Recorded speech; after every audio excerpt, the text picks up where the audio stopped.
So it says that it's recording, but I don't see Lynn there. I'm the only one there. So, oh, there's Lynn. Hi there. Hi. Thank you. God, it's been Was it scary? it's been a very complicated week, much more so than Oh, I expected. God, I'm sorry. That's awful. Yeah, it's been hard negotiations and Are you selling? Are you selling your business, or yeah. so are you not practicing anymore? Or what do you? Well, my business is in Seattle. That's where all of the big therapy groups and things that I do are. And I've just been a consultant over here. And so I started it, I own it. I started it in 1990. Oh, And one of my long trusted colleagues and friends has been effectively managing it.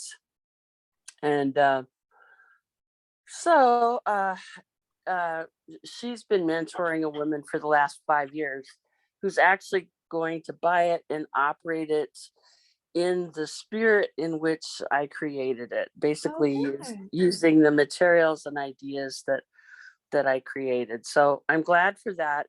I'm not even getting very much money from it really, but better than just letting it die.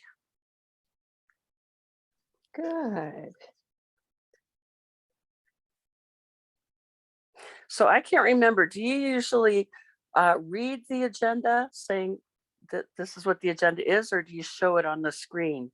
No, I didn't do either one, but you certainly can.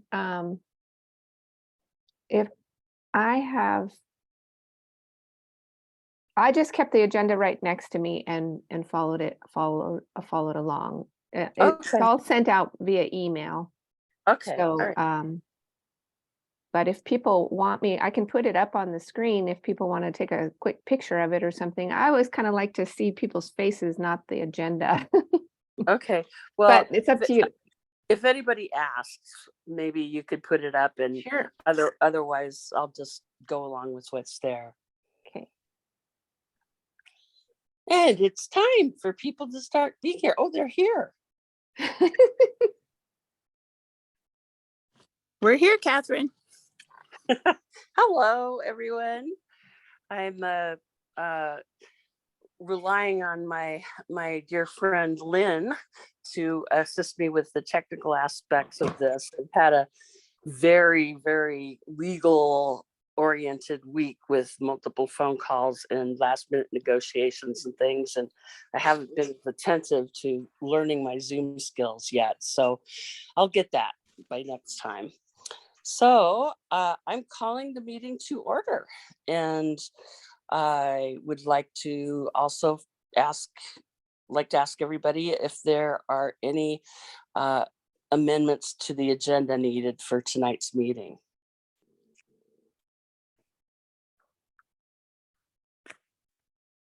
So actually, I would like to make an amendment to include a discussion of board members with the ops team in mind, considering how we might want to communicate to them, or whether we want to communicate them, our interest in hearing their plans for dealing with major capital expenses such as the roof for the building. Now, there's no urgency on the roof, but it has been a topic of some discussion, and because the board is responsible for the overall health of the church, I think that it would be good to have the ops team explicitly direct some attention to that. So I suggest we allocate like 5 to 10 minutes for that discussion at the end of the meeting. Okay. How about if we do that right after the ops team report, because it seems like that could be it'll be continuous then, what we're talking about. Does that sound okay? That would be fine by me. Is there a second for the amendment? I second. Seconded. Okay, that passes, and we will do that. Okay. And any other amendments to the agenda?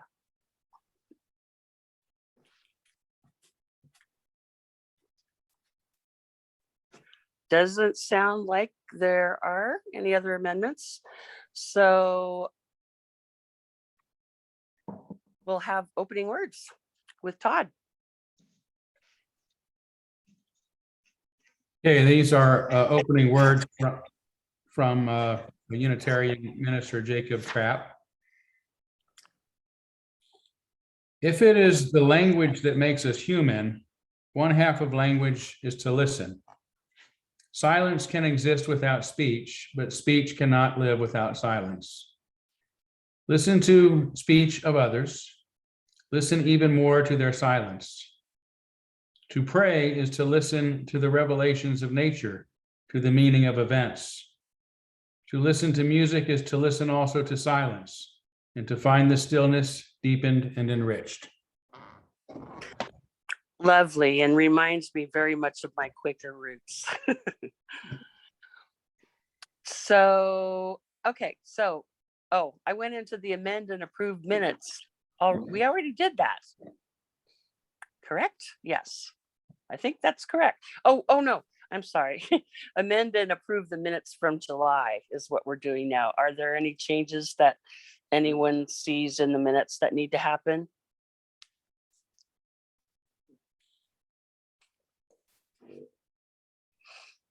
Sounds like not. So for the president's report, the main thing I want to report is how lovely the retreat was at Todd's place, and how nice it was to see people in person and gather in person.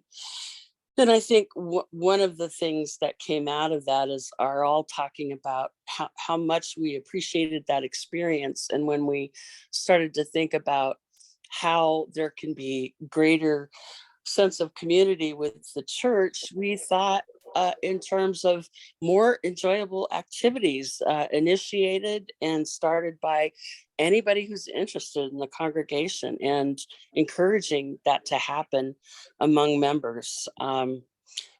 Just being together in person, doing something that's enjoyable, I think is one of the best ways to really be cemented as a church. And that's really all my report for now, other than just my gratitude for Lynn helping me with some of these technical things while I'm getting my feet on the ground as president. Thank you very much. So the next is the endowment team report and the Seattle Foundation. Yes, the Seattle Foundation people aren't here yet. We told them 6:15, so just maybe a few minutes before they arrive. But just to remind you all, the board did sign a resolution in its June meeting in late June to approve us moving ahead with the Seattle Foundation agreement. And now you have the final agreement. I hope you've all had a chance to review it. I sent it to Lynn and Catherine on Monday. And tonight, basically, we're presenting that agreement for your review. And the endowment team is recommending that you approve it. And I think in a few minutes, our Seattle Foundation people should be here. This has been, as you know, we took the money out of the UUCEF back in April. And we were not due to our financial genius, but due to what's happening in the market. It means we preserved our money rather than having lost 15% of it, as a lot of the market has done this year. So it's still sitting there, and it's just about ready to be transferred over. Mary, do you want to add anything? I think you're muted, Mary. Can't hear you. Yeah.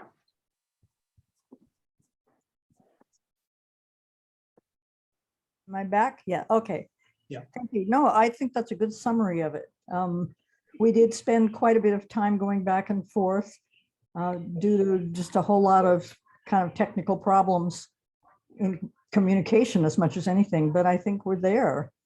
And, we have our money ready to go.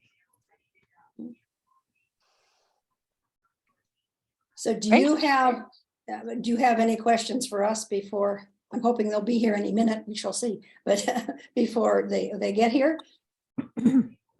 I guess I could add that the endowment team did engage an attorney, William Etter, to review our document for us as we went along. He has done that. He's made some constructive changes for us, and he's reviewed essentially the final version of it and believes that it is acceptable. So I think in terms of our legal support, we feel fairly comfortable with that.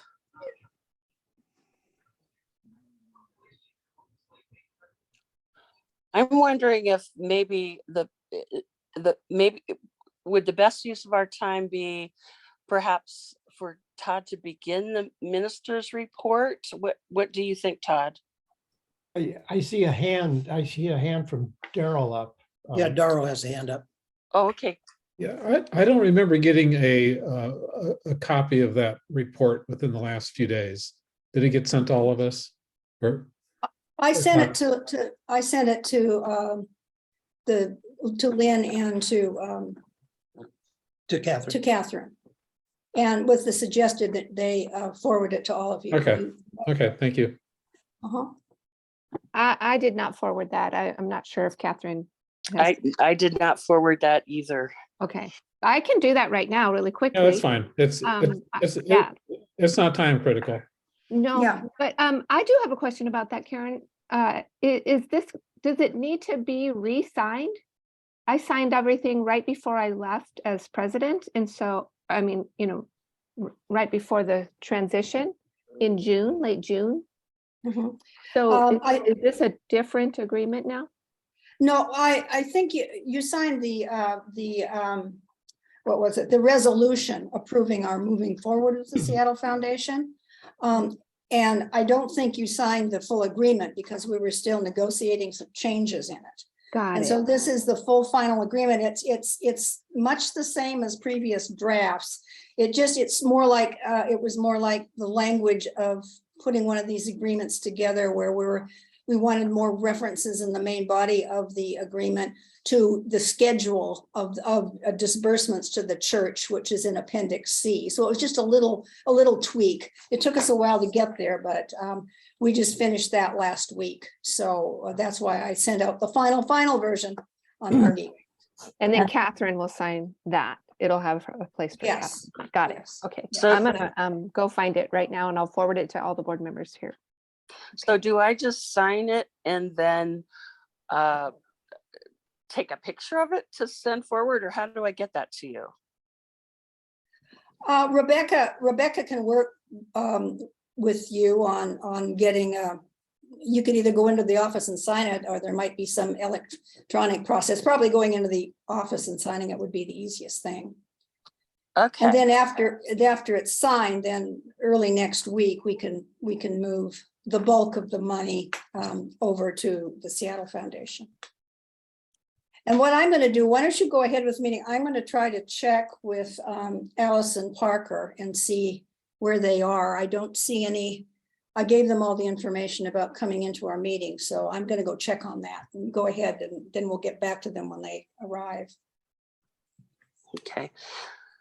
So Todd, did you want to go ahead with the minister's report? Sure, happy to. So two things. One, I want to put forward a name of a newer member to replace the vacancy on our shared ministry team. You will recall that shortly after our last annual meeting, Catherine Delavine resigned from that position, and or from her, at least from her position on the team. And the team actually, other members of the team suggested Doug Deaton, who I really have enjoyed getting to know. I think would be a great addition. I have spoken with him to see if he would be agreeable upon the board's confirmation. So that's the first thing, to put forward his name. I did invite him to be here tonight, but he wasn't available. He already had other plans.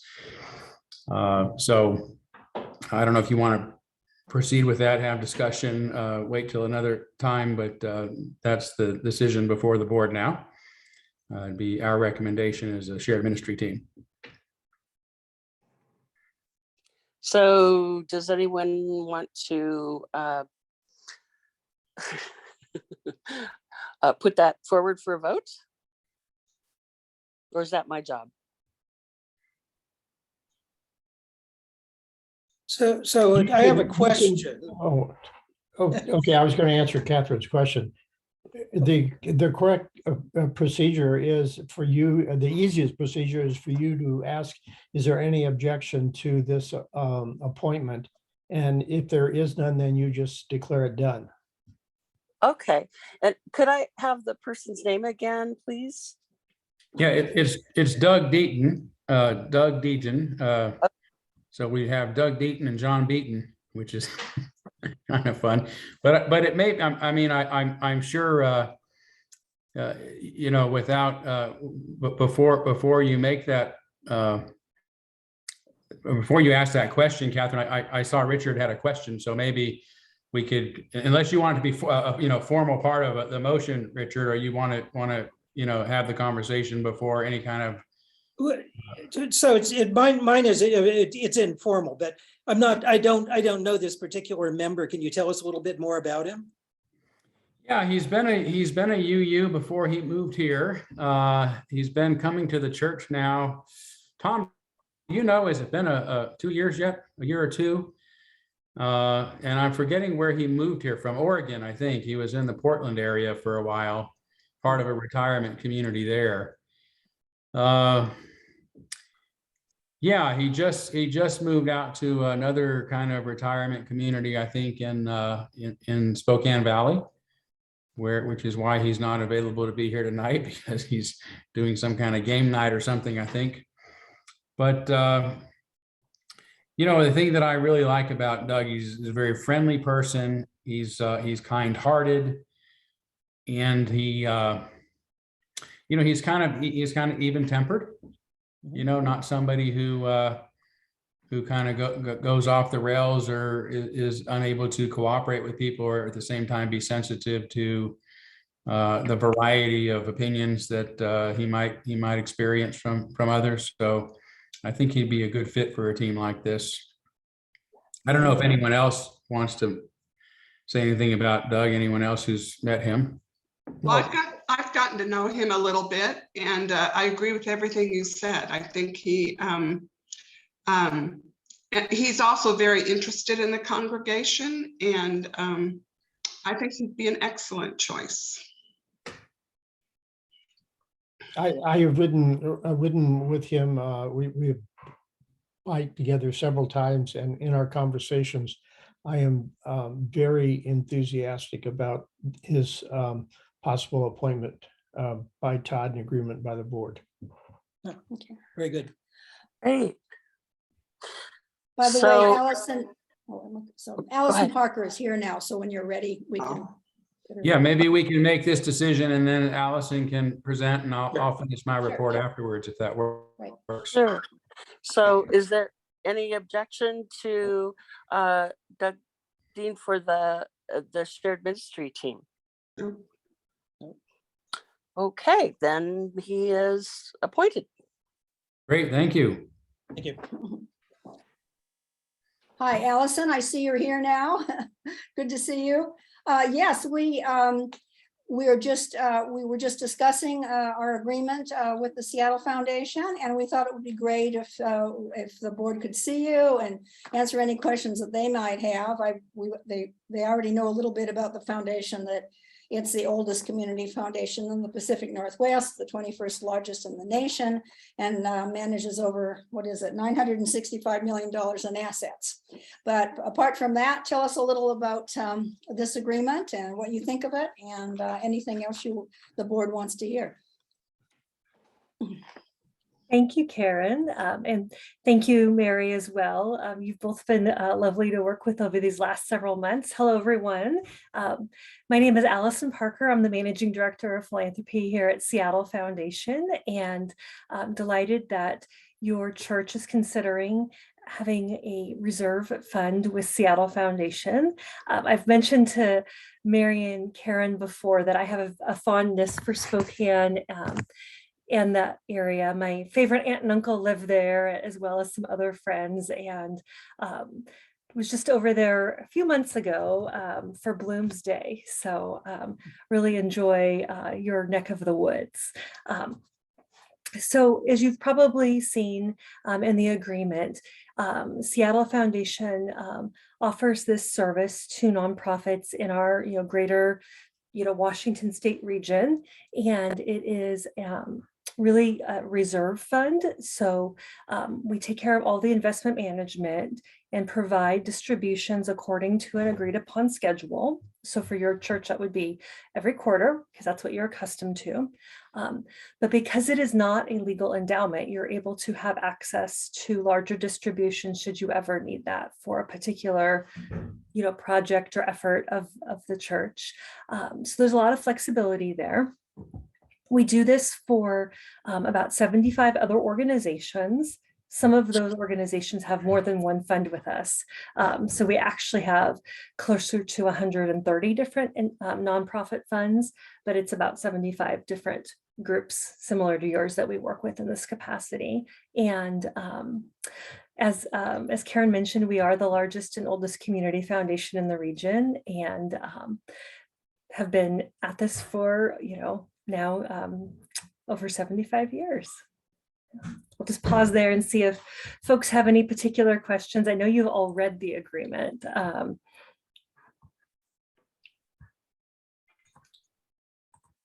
Well, welcome, Allison. I don't have any questions. I'm not sure that everybody has read the final agreement, but I do have to say that our endowment team has kept us so abreast for the past year since they've made this decision to move our endowment and change it over to the Seattle Foundation. So I personally don't have any questions, but I did want to thank the endowment team for all of their work and all of the things that we have learned over the past years, which was quite a lot for me. This is not easy information for me to process, but they made it very easy. So thank you. We're glad that you're here to answer what other questions might come up. I appreciate it. Yes, thank you very much. Yeah. I also do want to mention that my colleague Michael Stark is on the phone as well. He is not able to join by video. It sounds like there's a bit of an internet outage on his side of Seattle, but Michael has been involved as well, and his role is institutional funds advisor. So he would be the assigned advisor for your fund and the person that you would get to know over the years. And when Karen or Mary or anyone else from the endowment committee were to email Seattle Foundation, Michael will be the one on the other side of that going forward. So I don't know if you want to say a few words, Michael. Hi, can everyone hear me? Yes. Oh, good. Hi, well, it's a pleasure to talk to you all. I'm sorry I can't be on video right now. I've really enjoyed the interaction so far, and I look forward to help steward these funds for your intent in the future. And just know that you can always reach out to me with any questions or needs, and I will be more than happy to help. I'm also happy to tell you a little bit about myself. Previous to this, I was working at a small community foundation in Northwestern Washington called the Skagit Community Foundation, where I was executive director for a few years. And prior to that, I was in Western Montana and Missoula, where I was an investment and financial advisor for about 8 or 9 years. So I'm excited to see what I can do to assist your philanthropic journey here. Great. Thank you, Michael.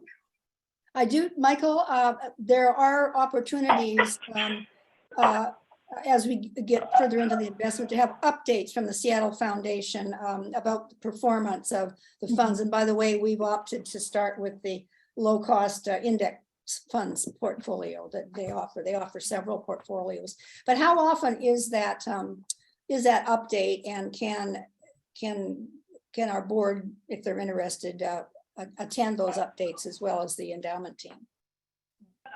Well, you'll certainly receive quarterly statements, which will arrive about 45 days after the end of each quarter, and those will provide the various investment returns and updates on the fund balance in your account.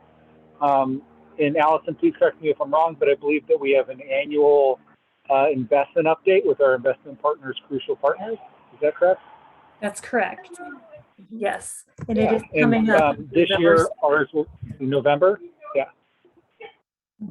Sorry. Oh, I'm just putting into the chat here for everyone, and we can send the invite over to Karen and Mary. It's November 7th, and it's on Zoom.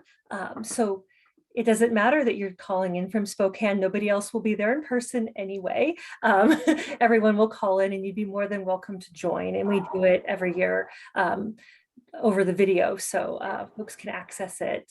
And then it's recorded as well, so you can always listen to it later. Looks like Tom has a question. Yeah, excuse me, I had to leave the room for a moment. And maybe you answered this question, but if you're going to say, for instance, distribute 4%, what is that 4% based on? Any kind of a rolling quarterly average, or just the end of the quarter amount? It's a 12-quarter average, Tom, and it's calculated at the end of every year. Okay. Okay. Good. Thank you. Yeah, just as an aside, we structured this agreement with the Seattle Foundation as closely sort of to match. Now, it was impossible to do it point for point, but to sort of match what we had found worked well for us when we were with the UU Common Endowment Fund, the UUCEF. That was 13. They had a 13-quarter rolling average. Seattle Foundation has 12, so it's quite similar in operating. Yep. Yeah. Thank you, Dick.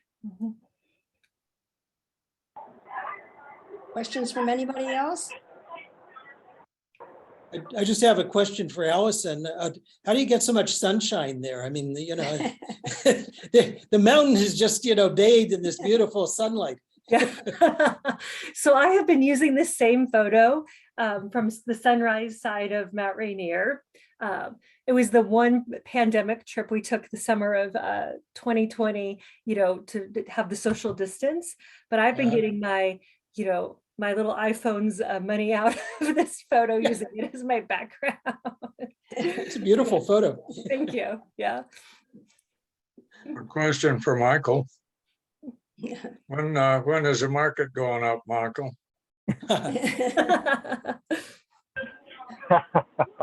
Well, how about as soon as the Fed stops raising interest rates, the war in Ukraine ends, the global supply line get sorted, and oil prices start to go down. Right on. And I was telling the board that not because we're financial geniuses, but just purely out of serendipity, we've frozen. We have not had the losses of this year because the bulk of our funds have been sitting in a checking account at First Interstate Bank since April. So, you know, we've missed the slaughter of the first part of the year. So. Right. Oh, nice. Gained no interest, but we avoided the 15% drop in that period of time. Right. Well, I would say somebody was looking down on you for that one, for sure. Yeah. Smiling. I think you should take credit for the genius of the endowment team. Just say you were thinking ahead there. I think they deserve credit for it, actually. Yes.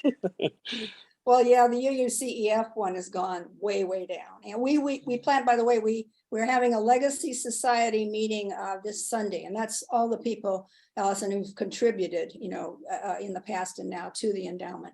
And we are going to report all this to them on Sunday. And then next week, as we can get the signature and everything, we can just move ahead with this next week. Excellent. Great. So thank you for being with us today. Well, thank you for having us, and we're happy to have been here.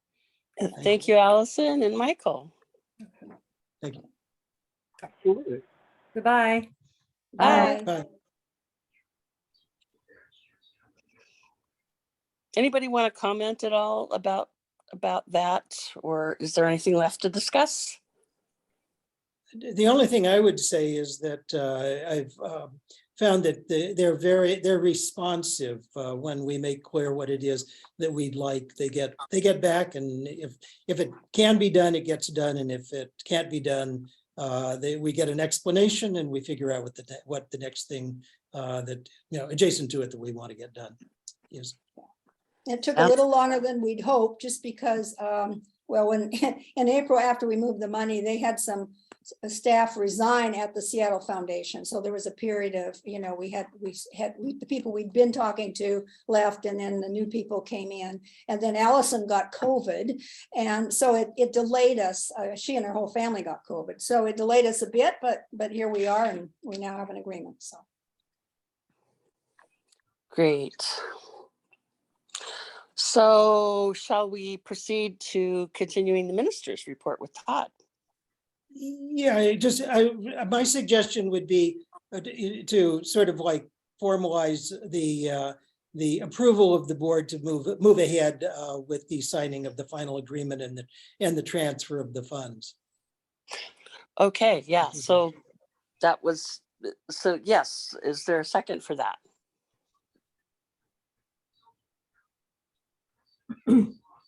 Is it something we're voting on, or just that we want it to be formalized in the minutes? Or is that the same thing? It could be either way. Okay. Darrell? I think we already gave the endowment team the go ahead to do this, or the authority to do this. I don't think we need to vote again. Okay. We've voted to Yeah. give you folks the direction to do this. So Okay. Well, if the president needs to sign a document, it should be in the minutes that the board authorized her to sign it. I think that's what it was. Well, aren't you supposed to sign it, Catherine? Yes, so do I phrase it as, is there any objection to me going ahead to sign the agreement? You got it. no. Okay, I'll be doing that then. Great.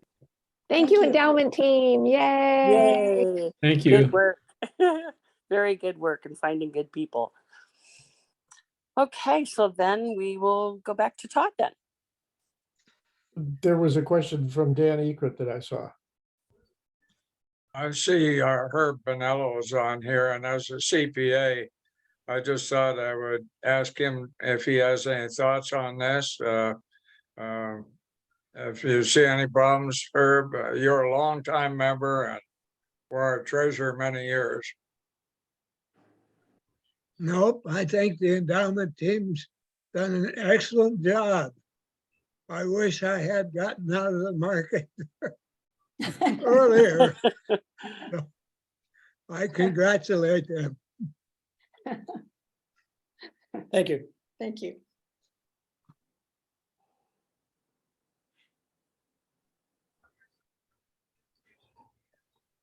So sounds like we're ready to go back to Todd. Okay. A couple of things. One, I wanted to bring up, I think most of you have probably noted that our first service, we've added a Zoom element to our outreach, which has really been beneficial. We've only had it for a few weeks now, and it's really only beneficial for a couple of weeks. But it really seems to be getting some momentum. I look forward to being able to do it the second service as well. Many years ago, our church envisioned being able to expand our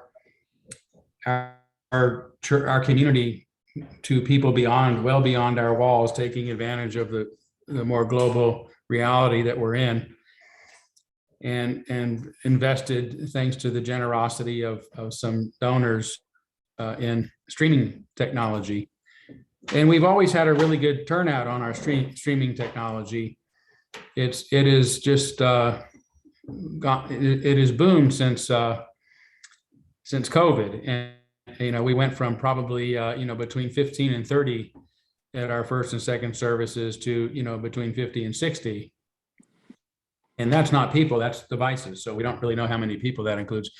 Rebecca told me just yesterday, based on the really good numbers we've been having these past few weeks, that we're really up to pre-COVID numbers again in attendance, maybe even more, given that we unfortunately have no way to know how many people are actually watching. But we're also now including the number of people who Zoom with us as an additional number to count. But I got I get communications from UUs all the time. We've had members joining us from Canada, as far away as Canada, on those Zooms, and they're joining us because they understand that that liberal religion is in danger of going the way of the dodos, and they're tuning into us not just because I'm speaking in the pulpit, but because our congregation represents something to the rest of the Unitarian Universalist world, particularly to those who've been disenfranchised. And I don't think our congregation hears that enough, understands that enough, because we've had to deal with a lot of conflict around it. And we don't realize that people don't see the conflict that we've experienced. They don't see the pain that some of us still carry from that trauma.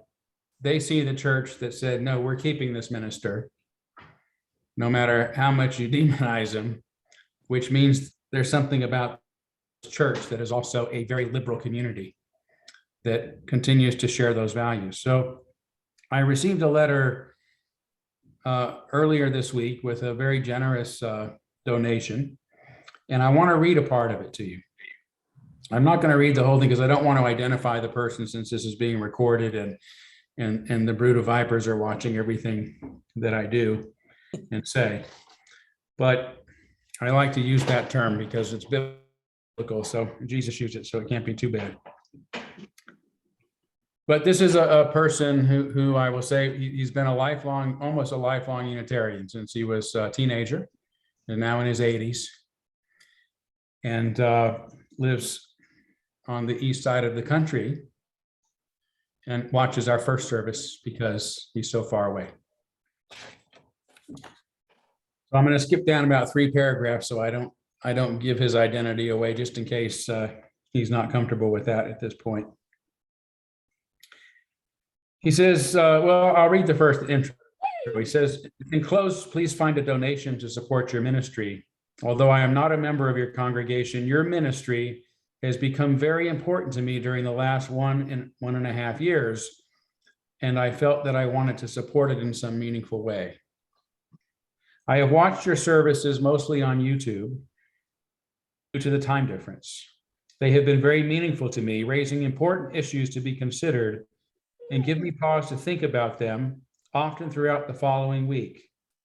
Your services meet a need in my life, and I believe they would do so for many of the other Unitarians who have left and are leaving their churches because they find the current direction of the denomination incompatible with the concept of their faith.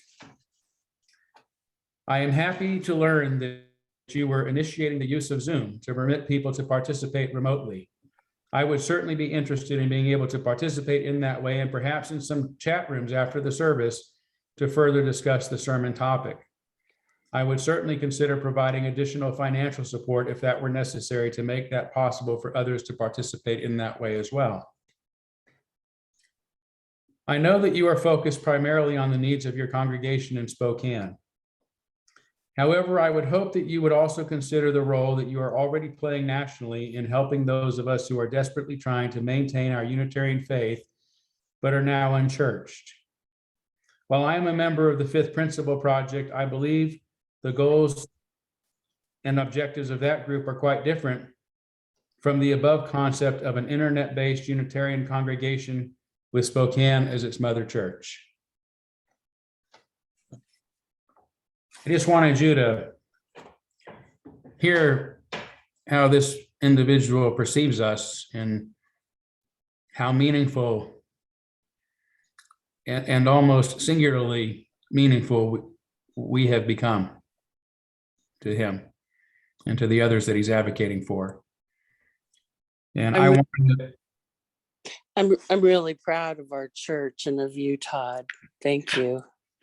Yeah, I didn't mean to cut you off. Please continue. well, I just was going to add that I want to begin to get this message out to our congregation. I want the whole congregation to understand that, like it or not, we have this perception, and with it, in my opinion, that we bear a responsibility, and that responsibility is to help revive liberal religion in North America.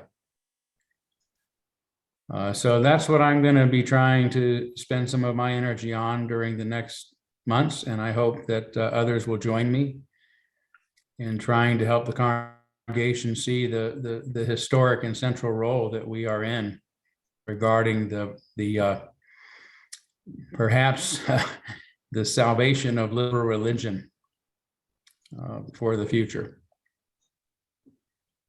Yeah. Thank you so much for sharing that. Yeah, thank you.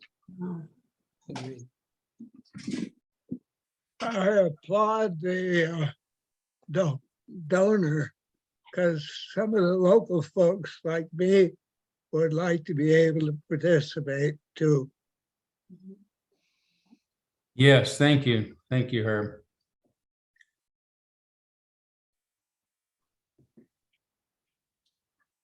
Yeah, I would say on that note that we do know that about 80% of those who stream with us are from Spokane. There are a lot of folks who find it necessary or more convenient to participate in our church online as much as possible. So having that Zoom connection that gives them an opportunity to interact is becoming increasingly valuable and necessary. Yes, Tom. Yeah, and I applaud that kind of outreach and that kind of response. The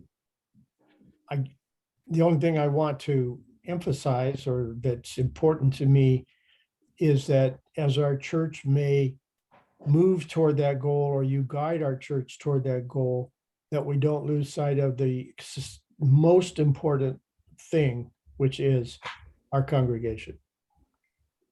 Be that on Zoom or be that in person. The group here in Spokane is, to me, of paramount importance and should be the main focus of our efforts as a church.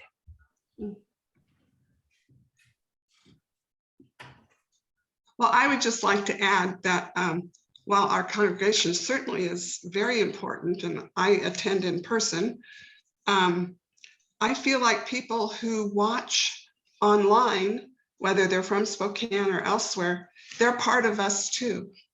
They're even if they're members or not members, they are part of us, no matter where they live, because we share their values and they share ours. So, I mean, people are going to think differently, not exactly alike, but I feel like meeting the needs of people who no longer have a home in their,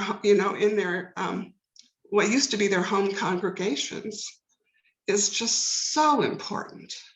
And it just really inspires me. And, anyway, I'm kind of at a loss for words, but I just think it's wonderful. Yeah, I have very similar feelings, Candace. Yeah. I see Lynn has her hand up. Yeah, I just wanted to piggyback on that too, Candace. I think that was just so beautifully said. I find that letter to be heartbreaking and also incredibly inspiring. And part of me wants to say, to you, Todd, well, duh, of course, people are looking to you because we are that beacon right now. I really believe that you have become that. And it was terrifying for all of us too, for quite a long time, that we might lose something that Spokane has held dear for more than a century now. And I feel very, very hopeful now to know that there are people outside of Spokane and certainly in Spokane, but it makes me incredibly hopeful and very sad for the people who are have lost, or that word unchurched just is so sad to me. But the fact that we are the light is just lovely to me. And I'm so grateful for all that you've done to get us to this point. So thank you. Well, thank you. All I would say is I remain standing. We have done this. I mean, I'm still standing because as a congregation, and that's the piece I think that is missing. And when I read this letter, I was just like, this is what the congregation has to understand. It's not just me people are looking at. It's to this congregation, to the mother church. And so we now bear some responsibility as a community to what does that mean? As Candace said, to people who are homeless, what does it mean that they're looking to us? How do we respond to that? And I don't think that it diminishes from our church at all to begin to solicit membership from around the country. Let's become a church that is too big to ignore. Let's take advantage of this, and it's going to be hard work, and it's going to require change and whatnot. But rather than seeing it as something that's going to drain us and drain my time and drain the time of the church, let's see it as an opportunity to gain resources in order to provide whatever additional ministry we have to provide to both our virtual distant members and to our local in-person members. There's going to have to take a lot more than me to do that. But I really read this letter, and for the first time in a while, I was kind of excited about. And I've not wanted to take on this mantle. I've not wanted to be the guy to start the organization. I've wanted to be the guy that made people aware so somebody else would start an organization, not a separate organization, but how do we support each other, right? How do liberal people who are part of a liberal religion around the Western Hemisphere, particularly North America, and because it's impacting Canada as well as those in the US, how do we support each other when our denominational headquarters no longer does represent or support us? And so that's what we want to make happen. And if that ends up causing us someday to leave the UUA because they've completely gone off the rails and no longer represent, but actually contradict our values, we've set something up so that we still have the connection to the larger movement rather than being an isolated cultist church among other distant, isolated cultist churches that don't know each other exist. Yeah, Karen.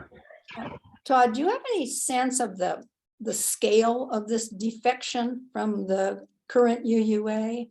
And is there any way, are you taking names and creating a database, or how big is this? How big is this? I am taking names and creating a database, and it's been very hard because I've started working on that database only recently, and I'm going back to the beginning in 2019, and I cannot get all of the emails in there from people who have contacted me.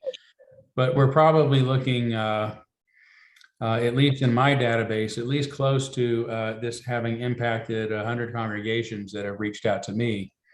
Maybe more.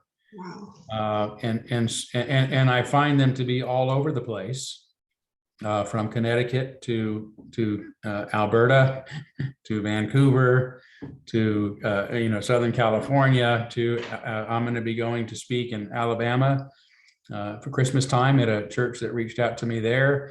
I've been asked to come up to Vancouver at the end of October. So what has turned into what was supposed to be a week of vacation has turned into a missionary endeavor, where I'll be going up to Whitefish to speak one Sunday, going to Portland to have a ministerial retreat with some other rebel ministers, and then I'm going to go up to Vancouver and speak to a Unitarian congregation there, which I'm happy to do, but it's all anecdotal, Karen. But the other thing I can tell you, and I just checked yesterday to make sure this is still true. I've been saying this for a long time, and it remains true. Since 2019, when I gave away my book, I continued to sell an average of 2 to 3 books a day. Wow. This is a very niche market. This book is not meant for anybody who is not a Unitarian, and it continues. So I believe that is an indicator that awareness and dissent is continuing to mount. And so we don't have to fight the UUA anymore. They're not going to change. They may eventually just get ousted because of their utter failure to run an organization. But that's going to take some time. In our case, we can start something now to pull those of us together who are like-minded on this, and say, we want to support liberal religion. We want to support a religion that honors freedom and reason and tolerance above all else. And we want to be able to, right now, one of the biggest complaints or issues, concerns that churches have that contact me is, how do we get a minister? Our minister's leaving. How do we find a minister who hasn't, succumbed to this? Well, let's create that, right? Let's create a way to find those ministers that we can endorse as being committed to our liberal values, so that we can help church. That's a way that we can immediately support people, right? So those are the kind of things I'm talking about. I'm not talking about leaving the UUA. I'm talking about offering people the kind of support they need. And if that leads to something different, then, so be it, but who knows? Thank you. Yeah. One topic that I mentioned to you earlier and was the possibility of setting up opportunities for congregants in Spokane to get together virtually with some of the other congregants that are joining from afar.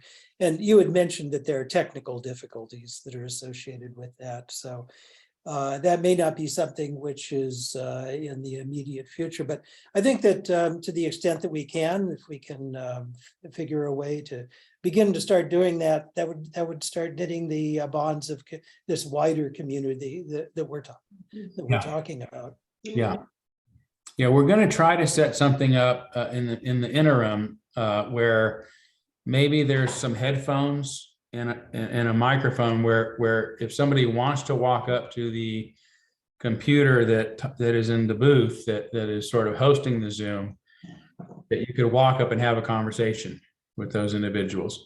If we leave it open, then everybody hears the conversation, through our sound system. So that's a technical problem.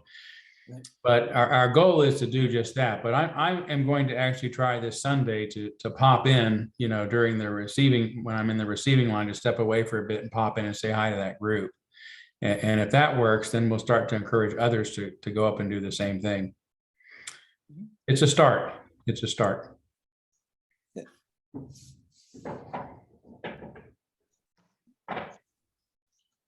Well, that's my, go ahead, Tom.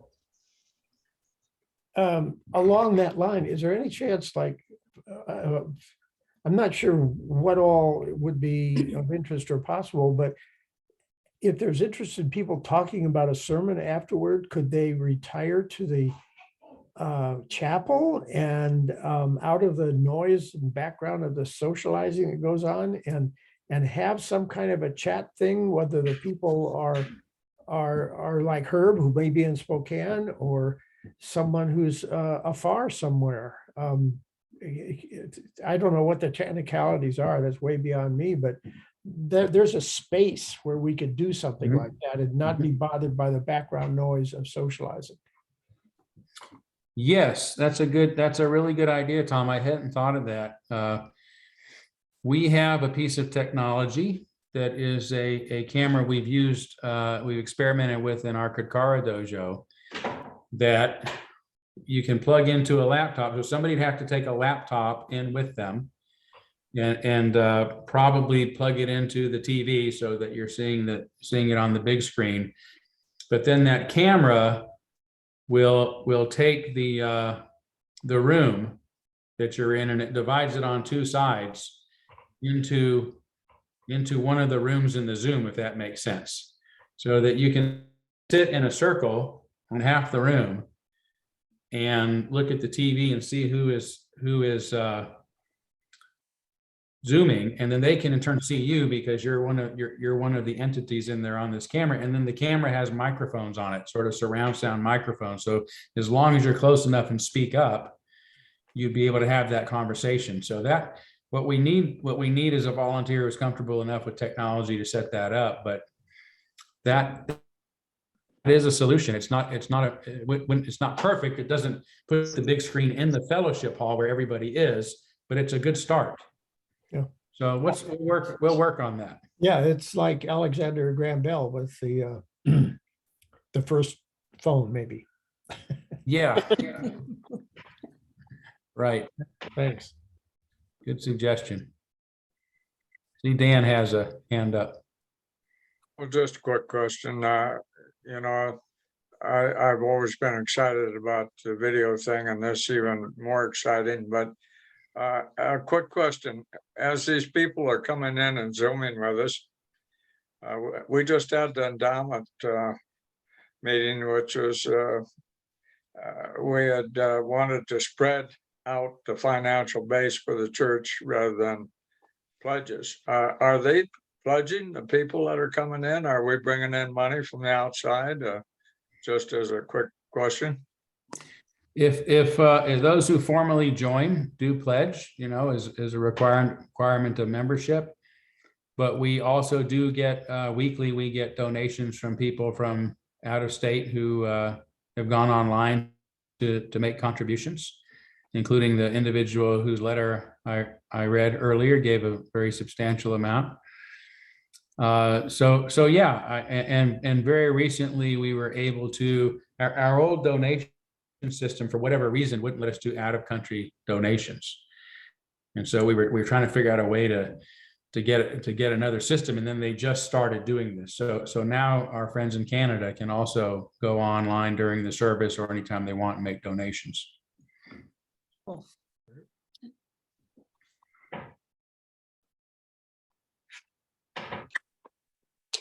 Any other questions or comments for Todd? Well, let me ask about that, pursuing that a little bit as one who worked with the bylaws so intensely. When these contributions come in, and I started to look at the bylaws real quickly, but I couldn't find it.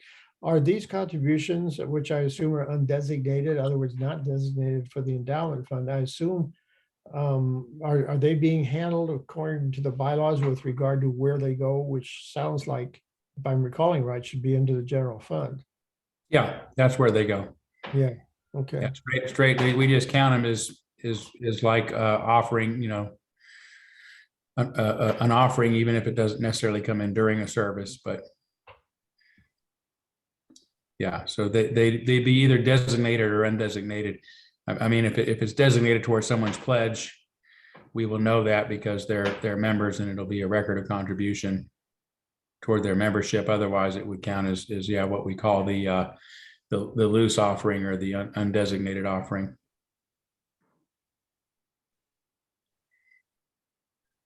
I think you're muted, Tom. Yeah, I say I'm looking at section 7 of the article that deals with the finance, and there's a whole section 7 undesignated donations. not associated with a pledge fulfillment that are monetary shall be dealt with as follows. So we do have an attempt that we made to address this. Now, whether we address it in the context of all this, the new technology that's coming our way, I'm not sure, but we need to look at that probably. What are you seeing? Oh, well, let's talk about it later, Tom, since we're probably going over here on our time. But yeah, we'll have to look at that and make sure we're in alignment with the bylaws, because I definitely want these to be counted as they're with the intention at which they're being given. So yeah, it's Article 3, Section 7, and it does talk in detail quite a bit about undesignated donations of less than $1,000 or more than $1,000. okay. So I think we should proceed with operations team report. Candace? Okay, I have 6 items. Donations have been coming in for the community auction. The deadline for donations to be offered is the end of this week, September 30th. As Todd just informed us, UCS can now accept international donations through its website. Previously, our system was not able to process donations that came from outside of the country. As the parking lot gate posts became unstable during the summer heat, concrete pads to anchor the posts will be installed this week. The playground equipment has been delivered and a work party is being formed for its installation. Once the installation is complete, work on the pathway to the playground will begin. The church's little food pantry has been installed and is being used on a daily basis. Julianne Morse is monitoring its use and making sure it is well stocked.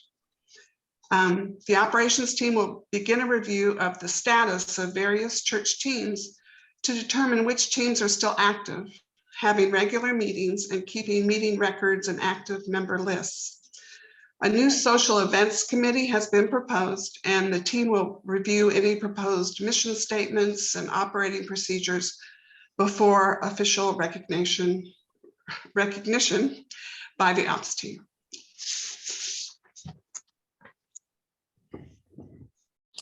Very good. Any questions for Candace?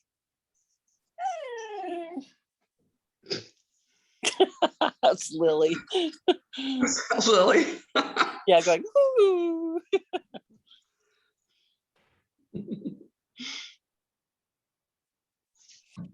Well, I know Dick said that there's a discussion to be had after the ops team report. Are we ready to proceed with that? Sure. So my intention was to simply begin a discussion among the board members. There has been, as most of you probably have seen, some discussion passed around in emails and other forums about the use of the endowment funds and how they will be used, and whether in fact they would be available to be tapped for a large capital expense. And the sort of classic example of large capital expense is the roof. Now, the roof is not failing right now, but eventually all roofs have to get replaced, and roofs are expensive. So the current endowment, there are 2 parts to this section of the discussion. The current endowment team has written a statement, sent it to the board. It will be, it's available from any of the endowment team members as to how the endowment team plans to proceed with the management of the funds that are going to be moved into the Seattle Foundation. And basically, we're taking our lead from the bylaws, which state that the purpose of the endowment fund is to make annually, sustainably, and in perpetuity funds available to the general operating fund of the church. So that is the intent of the endowment team. When the funds were with the UUCEF, the Common Endowment Fund, there was an imposition on us of a maximum withdrawal in any one year of 6%, with a single exception of the possibility of a 7% withdrawal one time only. But other than that, no more than 6%. In our history, we typically have not taken 6%. Our annual withdrawal has been in the range of 4 to 5%, depending on circumstances in the market and how we think things are going. But that is determined once a year, the amount to be withdrawn, and it's distributed quarterly, but it's based on a 13-quarter rolling average of the total holdings of the endowment fund. The current endowment team's intention, as stated in the letter, is to continue with that practice.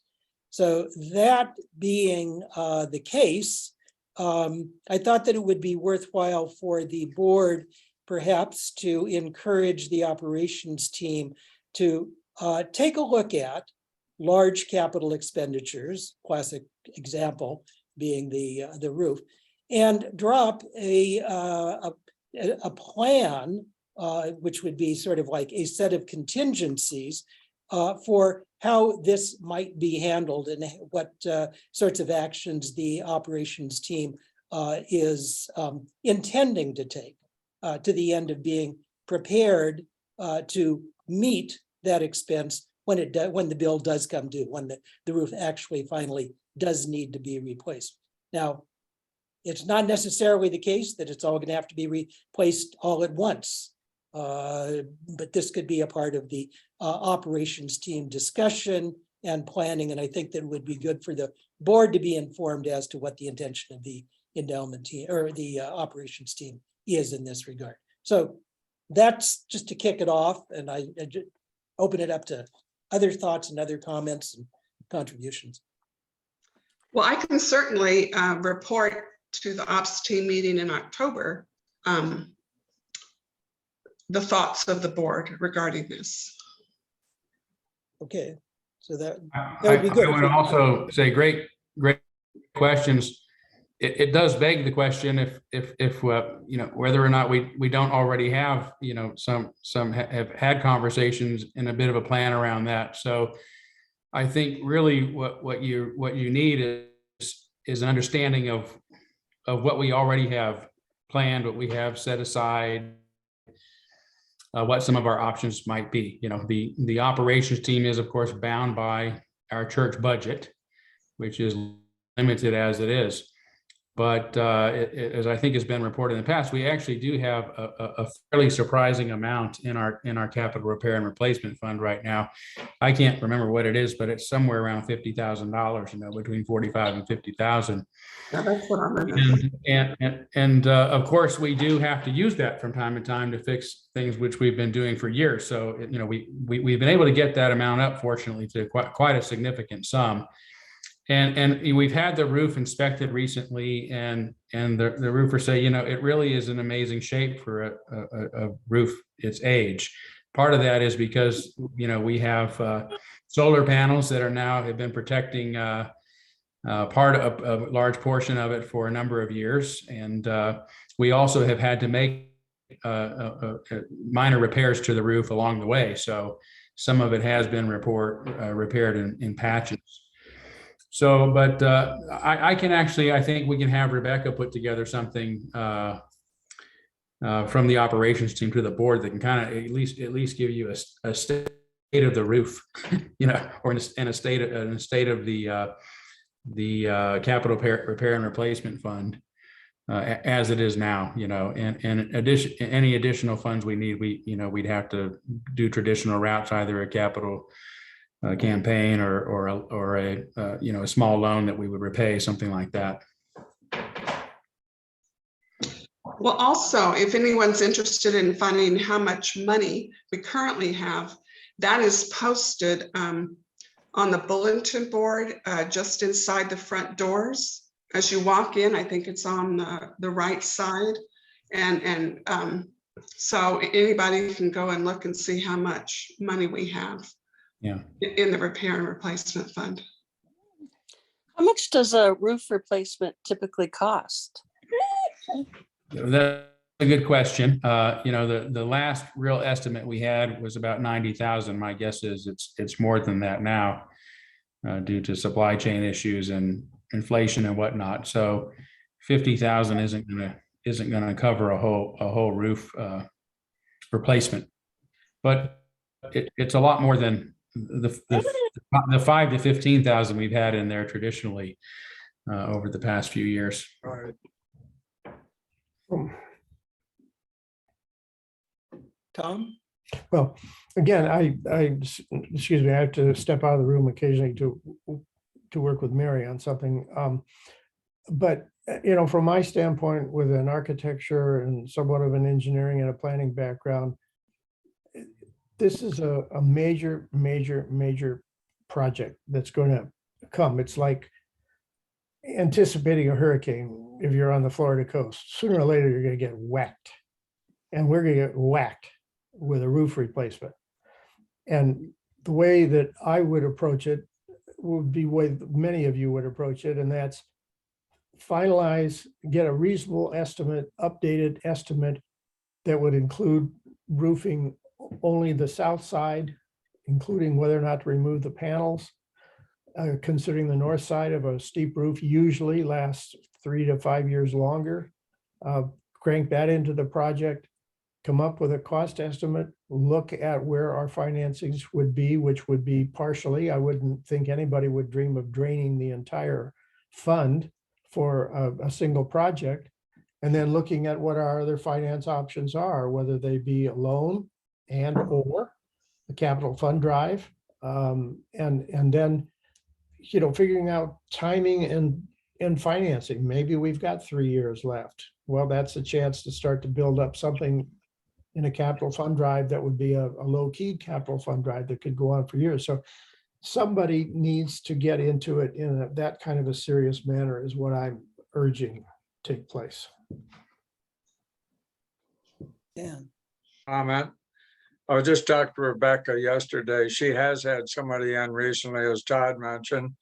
And they said that our roof's looking pretty good, and we might even get another 10 years out of it. So that's one situation where we did a few years ago, as you know, refinish the flat roof and interlace some of the main areas, as you mentioned, Tom, on the south facing side. So from what I could see and what Rebecca told me yesterday, we aren't in that bad a shape, but I'm more concerned about heating systems and all the other things that are really old that could start going wrong. And it's really important to get that, I used to call it deferred maintenance fund back. And if they have 50,000 in it, Todd, I'm as happy as can be, because I haven't seen it that high in the last 10 years. So. Is that the same as the budgetary shortfall reserve? Yeah, it might be between 40 and 50. I can't remember the exact number, Dan, but it's up there compared to anything it's been before. And you're right. We do have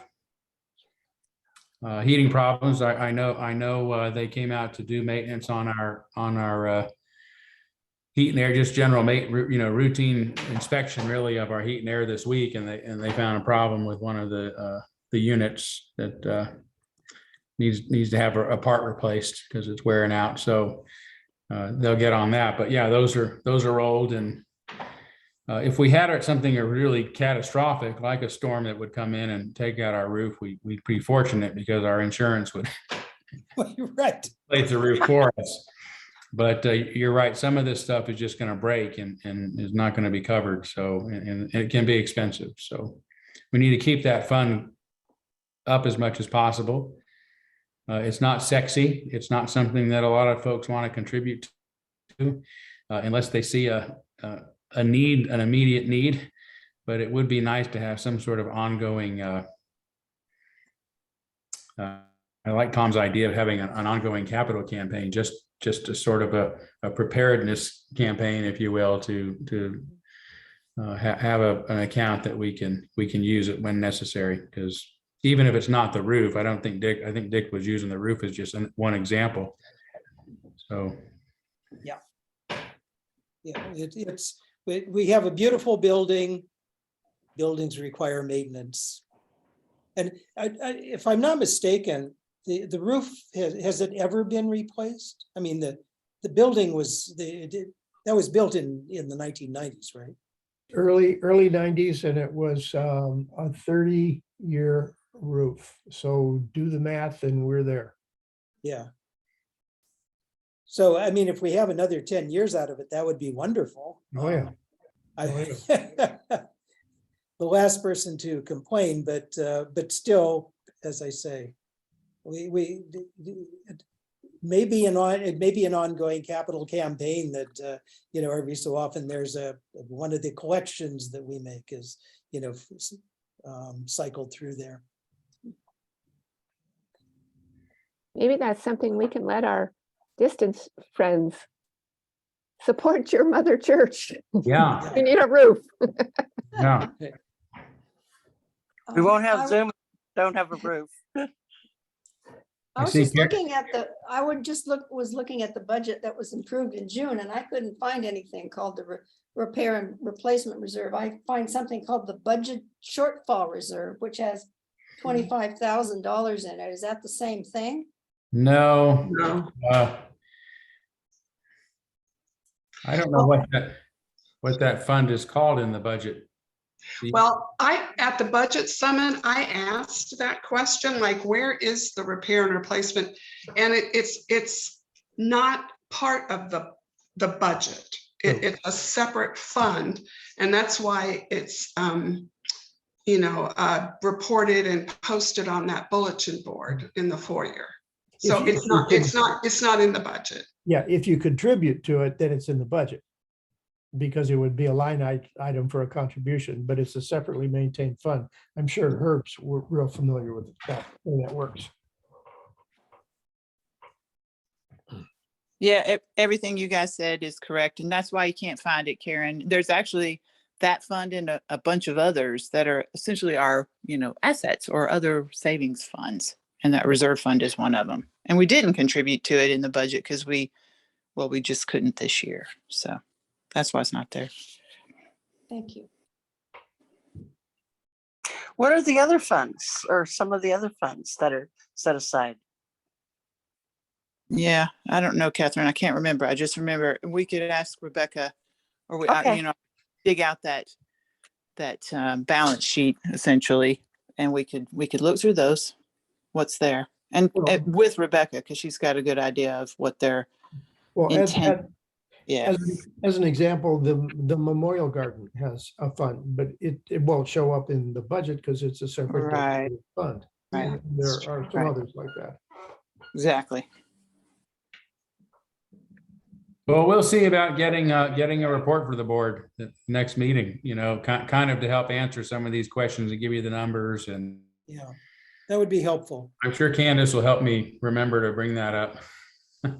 I'll try. Thank you. That sounds good. Well, shall we go on with the Policies and Procedures Subcommittee? Are you guys gonna talk, or are we just saying who's on it, or? We just added that. So we talked briefly about, we talked briefly about this last year about now that we have new updated bylaws, that just automatically puts some of our policies and procedures in that part of our manual out of date or defunct in some situations, and some things that just need to be tweaked. But at the end of my presidency, I remember saying at the board, that last board meeting, that weekly meetings for the whole board to meet was just not going to be another ongoing thing. This year was a challenge, and it was great, but we wanted to move on to do some other things. But at the same time, those policies could become a glaring issue if something comes up and there's nothing really there to go by. So Tom Mosier has expressed interest in continuing on with those Monday night meetings. And I am interested also in at a minimum addressing the places in our bylaws that say the word policy or procedures or see policies and procedures. And at a minimum meeting with Tom, and I've already talked to him behind the scenes, so I know he's considering at least and thinking, yes, we could do this. But and I know he's already sort of run a report to see where does it say policies and procedures in our bylaws. So we would start with that, and we would meet again on Monday nights, and we would do it via Zoom, but it wouldn't be a meeting that all board members have to be at. It would just be a subcommittee, and we would bring what we get done to the board meetings and have just an ongoing report until that manual is also complete and updated. So that's our proposal, and we just wanted to, I guess, say to get that. I don't know, do we need approval, Tom, or just a blessing, or no, you can't do that, or What you're really doing is you're inviting the board, asking the board to set up a special committee whose purpose is to review the policies and procedures for consistency with the bylaws and to report occasionally to the board. yeah. So and then those meetings again would be open, anybody could come, but that's the purpose, and it would start with just Tom and I. Do you have a date for when that begins? How about Monday, Tom? Um, You tell me. this coming Monday or as soon thereafter as possible. Yeah. We'll have Rebecca set us up a Zoom and off to the races. Do we need to formally say anything about that? Well, if the board's going to appoint us a subcommittee with a special task, it should be in the minutes. Just by way of the president, if nothing else, just acknowledging the establishment of a committee to examine the bylaws in respect to, or examine the procedures with respect to the bylaws. Okay, I hereby appoint such a subcommittee. And I see that Dorothy is writing very, very hastily. We make note of that. Thank you. That's the kind of thing that needs to be in minutes. Okay, good, thanks. Great. Okay, the shared ministry team update with Todd. Well, I think I probably gave the biggest part of it during my initial start of the report. In addition, the shared ministry team now consists of, I'll repeat the members for you again: Dick Gammon, John Beaton, Barbara Nelson, and then now Doug Deaton.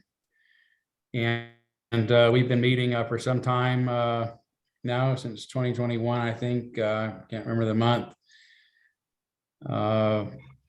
Once a month. I think the team is still kind of getting its sea legs, and their biggest goal is to be able to come together in person and meet to discuss the bylaw changes. Actually, the bylaw changes, both as amended during the special congregational meeting, in which there was a section added to the bylaw specifically geared towards the shared ministry team and how they want to go about fulfilling the obligations of that, along with the amended portion in the last annual meeting. Biggest problem we've had is we lost a member, and then we've had a couple of members that haven't been able to make it as regularly as our meeting. So I'm hoping that's going to come to an end, and we'll be able to move forward with really looking at those bylaws and the team determining how it wants to begin to fulfill its obligations. But the other thing that we talked about at our last meeting was the team becoming instrumental in working with the congregation to discuss and consider, our purpose here in Spokane and our larger purpose in the world, and bringing the congregation. How do we bring the congregation in on that conversation? So I'm kind of excited about that. Are there any questions or comments? Yeah, I have a comment. This is kind of going back to what occurred at the annual meeting. That was so discouraging to a lot of people, that the amendment proposals and some of the things that were said. And I would just be so sad and disturbed if the shared team was turned into a complaint board or a triangulation team, to put pressure on them, so they'll put pressure on our minister to do what certain individuals want to do. And that really concerns me. I think most members would not even consider doing anything like that. But anyway, I just wanted to pass that on. That I think that would be really sad for the congregation and really create turmoil in the congregation if it was turned into that.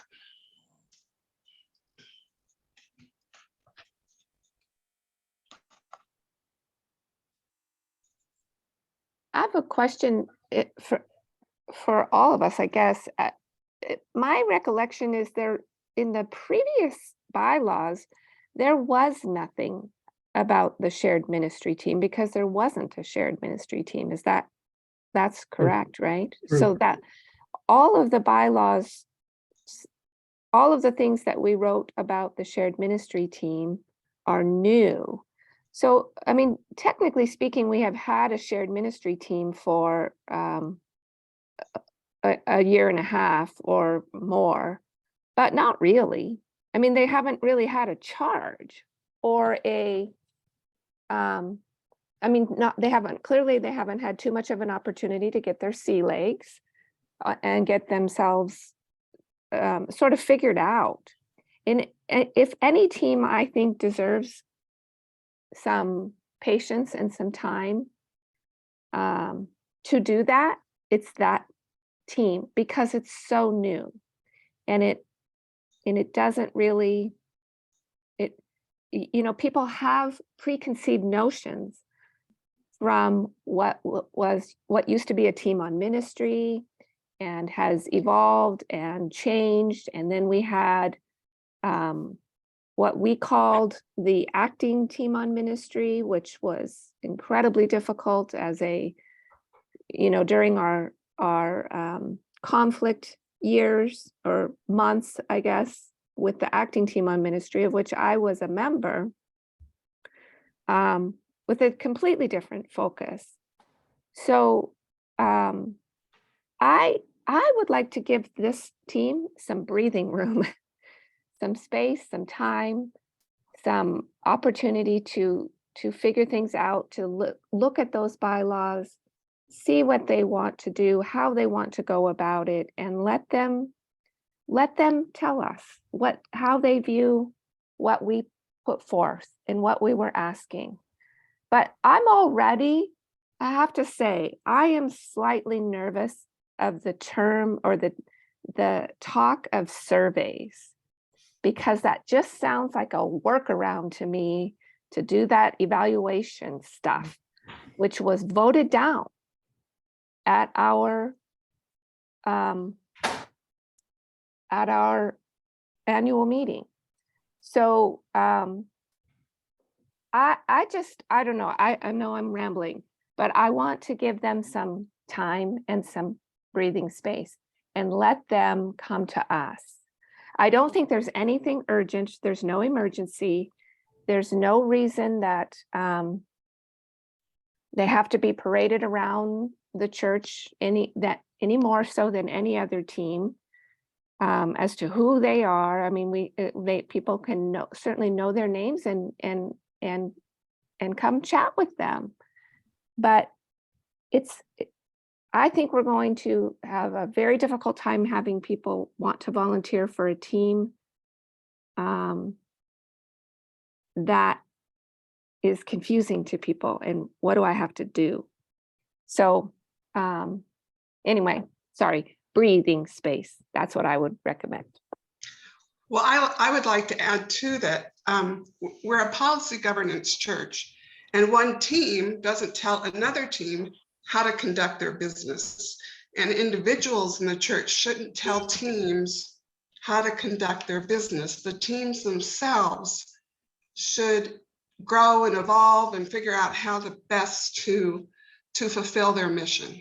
I just wanted to say that because I think that's the basis of what evolved with the writing of that bylaw. The very first bylaw drafts that came out had an awful lot of specificity in them.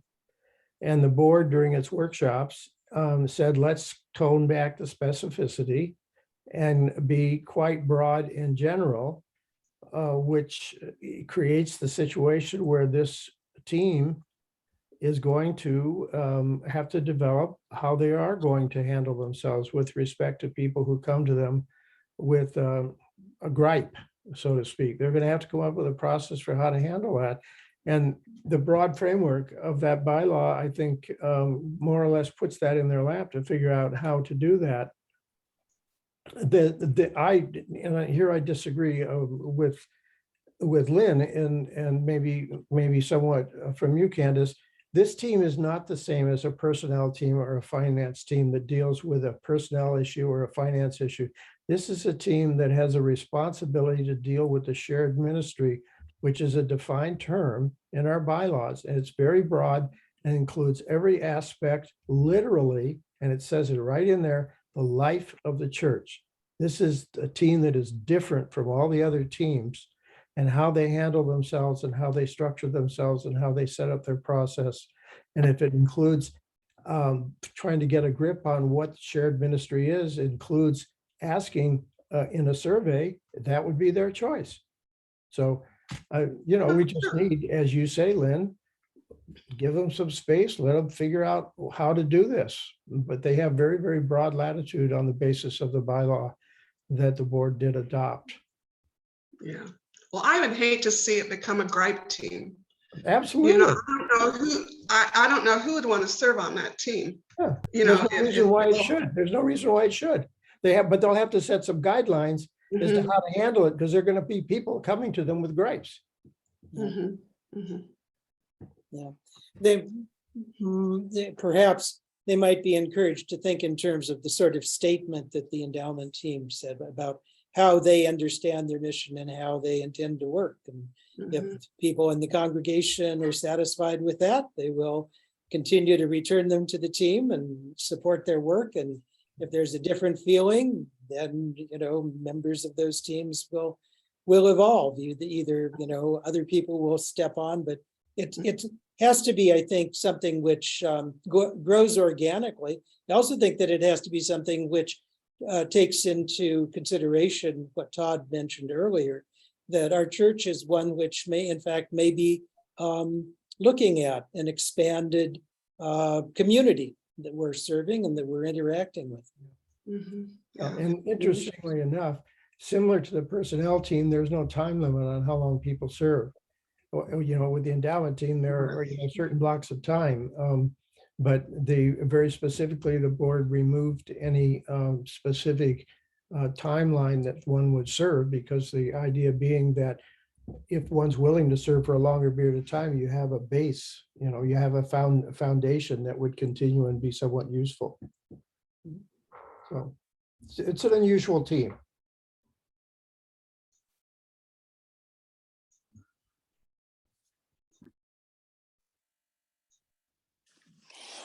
Any other comments about that?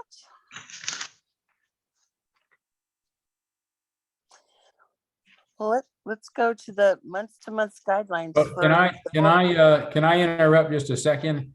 Oh, yes. I see that Doug Deaton is trying to connect with us with audio right now. So if he joins us, it might be a good time to at least welcome him. Oh, there, Doug, I think you can hear us now. We were just finishing up a report on the team that you have just been approved to serve on. So you got here just in time. You can unmute yourself and say hello and at least introduce yourself to everybody. Yeah, all right. Hi, everybody. Hi. Hello. I hope I've met everybody. I'm Doug, and I've really been enjoying coming to the UCS since the first of the year, and really appreciate the community I'm finding there, and I'm honored to be asked to join the team. Well, great. Well, we're so glad that you're willing to do it, and as we were just talking, help it evolve into whatever it is supposed to be. So that's the next step. Great. Yeah, I like that kind of assignment. Yeah. And what have you been doing tonight? I know you told me, but you might be able to drop toward the end here. Yeah, I just moved from the house that I bought when I moved to Spokane a year and a half ago in the Garland district to a 62 plus retirement community here in Spokane Valley called Affinity at Marabou. And so it's a brand new building, brand new community, although there are a couple of other, it's an old company, but Spokane located based companies, Affinity, and they have 27, I think, places, and three now in Spokane. And so this was the grand opening. So I've had some wine and lots to eat, and no wonder you're in such a pleasant mood. I told him you were a really grumpy fellow. So you got it. Yeah. If I get silly, just slap me. Hi, Candace. Hey. Well, I'm sure that it's great that you could be here to introduce yourself, and I'm sure that the board members and others will want to introduce themselves to you if they haven't met you in person yet, when they have the opportunity, now that they can put a face with the name. Okay, great. Well, I'm glad I got here in time. I'm sorry I missed. I'd like to have been here for the whole meeting and learned that much more about the church. But I'm really enjoying. Looking forward to meeting you. Yeah, great. Who is this? Catherine Trustrail. Hi. Nice to meet you, Catherine. Catherine is this year's board president. Do you guys want to go around and introduce yourselves? Do we have time? Sure.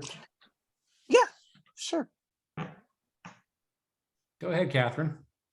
So I'm Catherine Trustrail, and I've been on this. This is my, what is it? This is my This is my second year, my third year. It's your third year. This is my third year Yeah. with these lovely folks. Time gets into a strange warp when we've really only known each other over Zoom for most of the time. But I'm originally from Seattle, and this church is my first real sense of home, and I'm just really grateful that I found it and found these wonderful people to hang out with. So that's me. Great, thank you. I'll go next. Go ahead, Lynn. Yeah. Okay. Hi, Doug. I'm Lynn Janician, and I'm the current vice president of the board. Hi, Lynn. And hi, so nice to meet you. Welcome to the church and welcome to the meeting and all of those things. Thank you. This is my third year also on the board, and it's been quite a learning experience, and I've loved every minute of it. It's a lovely group of people, and we're so happy to hear that you were willing to serve on the shared ministry team. So thank you for that. You bet. Thank you. Hi, Doug. I'm Darrell Vanderlinden. I'm doing my second year on the board, and I've met you at Rockwood at some of the Saturday morning Yes. breakfast meetings. Yes. So Yeah. I've talked to you in person a couple of times at least. Yeah. Yeah. But say your name again, because I haven't. Darrell Darrell. Vanderlinden. Yeah. Great. Okay. Thanks, It's Darrell. actually Darrell, like Carl, the D. Darrell. Yeah. Darrell. Is it Darrell or Darrell? It's Darrell. Yeah. Darrell. It's kind of weird. It's nice. Yeah. Well, yeah. It's different. Yeah, hi Doug. I'm Dick Steele, and I'm third year on the board, and I've been a member of the church since 1983 when Bill Howe, former minister, married my wife Karen and me. So long time member. Great. Hi, Dick. Great to see you on the board. Or Thank on the, you. team. Yeah. Thank you. Good to see you. I enjoyed your singing last Sunday, I think, or Thank you. recently. I think I might be last. Hey, Doug, I'm Betsy Rush. Longtime member at the church, 12 or 15 years. And I'm serving as the treasurer. I'm a couple of years into this gig. Did I, this round on the board, I've been on the board, this is my second round on the board. Did I hear a little accent in your voice? Yeah. Yeah, Virginia. Aha, I'm from Alabama originally. I thought I heard a long I there. So Yeah, great. Hi, well, excellent. Welcome, and thank you for serving on shared ministry. Hope to meet you in person soon. Oh, thanks. And it's Betsy, is that right? Yeah, yes. Okay, it's And a we pleasure. still have last but not least on the board is, she'll unmute Tom. the microphone. Nope, Is that me? that's you. Yeah. Okay. Well, my name's Lilia. This is my first year on the board. But I've been at the church since I was in like middle school. It was the year after Todd had been there 1 year when my family and I joined. So however long ago that was, that's how long I've been there. But Great. yep. Oh, and I'm so proud of Lilia. What an amazing young woman she is. She was an amazing child, an even more amazing teenager, and now an even more amazing young woman. So Wow. Thank yes. you. Nice. Good to meet you, Lilia. Yeah. That's a lot to live up to. Let's hope everybody else is doing. Yeah. And then real quickly, Dorothy Mell is our acting church or board secretary, I should say. So she comes faithfully and takes the minutes of everything that's being said. And I don't know how she does it. And she always does it with a smile on her face and with a great level of competence too. So Dorothy, thank you. Wow. And we've got Herb Bonello, who is here, a longtime church member who's helped out a lot with the finances, including serving as a treasurer at church on many occasions. So hi, Herb. Hope you're muted, Herb. Go ahead and unmute yourself. Oh, try it one more time. There you go. I'll be a long distance friend. I don't get to church anymore. So I do it on Zoom. Hi, Herb. Yeah. Yeah. Great. Herb's a great guy. He's been a great source of support and a genuine liberal. Yeah. So, and we also have Mary Giannini, who is a member of our endowment team and a faithful member of the church, and also is a retired attorney who has donated lots of legal expertise to our church over the years, for which we are forever grateful. Great. Wow. Hi. And then I think Dan Ekrit is on my screen. He's sitting right next to you. Hi, Dan. I'm a fellow biker with him. We both have e-bikes, so Yeah, I've already met him and we have plans, right? Oh, great. yeah, that's right. Great. That's right. Good. Okay. Yeah. Well, thanks again, Doug. Yes. Put the spotlight on you here. So All right, great. It was a real pleasure. Thank you all. Thank you. Yeah. Well, shall we move on to the month-to-month guidelines for the board focus from that Lynn got from Rebecca and is hopefully going to pass some information on to us about that. Yeah, so I did. I met with Rebecca in August when we didn't have a meeting, and we just sat down together, and one of the things that was so hard for me last year, or it just felt like meetings kept sneaking up, and suddenly it was time to meet again, and I would get these emails from Rebecca that this should be something that we would be focusing on. So I asked her to sit with me and see if we couldn't just create kind of a year-long, when does this happen? When does this happen? When does this happen? And so we did that.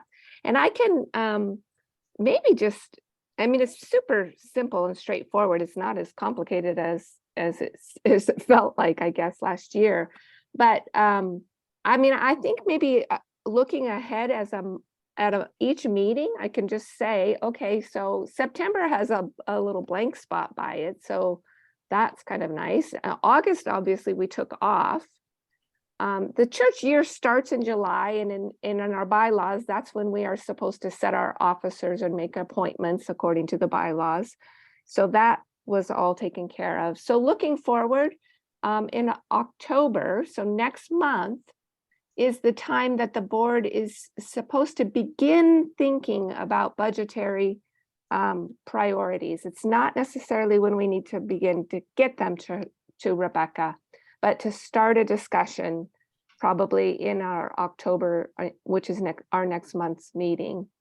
Our auction starts in October and ends in November. And so that's kind of something that we wanted to make sure was on our calendar too. And then going ahead just one more month then, and we can go month by month from here on out, but November is the month that we make our decisions regarding budget priorities. Because the ops team starts their budgeting process in December. So it's November that we really need to be solidifying those budget priorities. And October next month, we'll begin thinking about it. Clearly, the building is going to be probably something that we'll want to discuss even more. And we've kind of already talked about that with our ops team report for next month, maybe. So that's where we're at for the upcoming next few months. And then I'll just kind of keep you posted.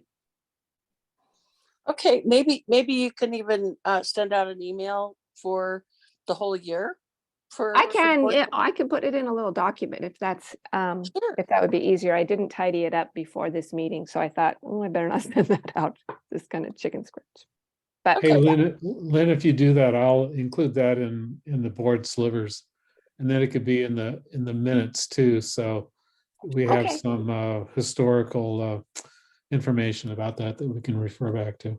Okay, Good. I think it would help us all make a plan. okay. Okay, thank you, Lynn, for taking care of that with Rebecca. And so now we've got time for just open forum. Any question and answer or discussion? Anybody want to talk about anything, or is this really directed at members outside of the board if they have Q&As for us?